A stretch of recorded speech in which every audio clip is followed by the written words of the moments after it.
Tusirman, 60 tahun, mantan kepala desa di wilayah Wonokerto, Kecamatan Tugumulyo, Kabupaten Musirawas, Sumatera Selatan, ditangkap tim unit reskrim Polsek Tugumulyo bersama seorang rekannya.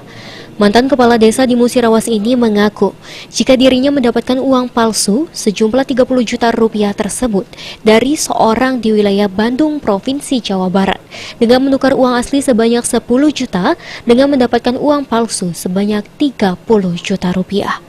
Dari hasil penggeledahan, petugas berhasil menyita uang palsu total dari kedua tersangka sebanyak 24,1 juta rupiah. Nah, setelah itu saya sudah berapa lama? Berapa harganya itu satu? kalau satunya nggak tahu, dan 10 juta cuma dapatnya kurang lebih segitu. Berapa? Ya 30. Satu 10 juta berbanding 30 juta? Iya gitu. Sudah beredar berapa itu? Di mana saja beredar? Ya sekitar wilayah Musirawas Anda. Agar tidak resah dan tidak gelisah ya dalam hal ini adanya peredaran dugaan tindak pidana uang palsu. Jadi di sini kami bisa menjelaskan bahwa 2011 tentang mata uang yang mana ancaman lebih kurang di atas 10 tahun. Pengembangan kasusnya kan apa batas ini aja Pak? Kita mencari.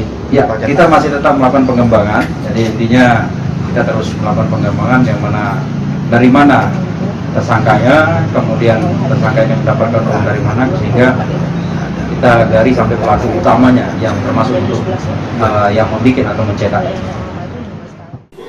Selain itu, modus yang dilakukan tersangka dalam pengedaran uang palsu tersebut dengan cara membelanjakan di seputar wilayah Kecamatan Tugumulyo, Kabupaten Musirawas.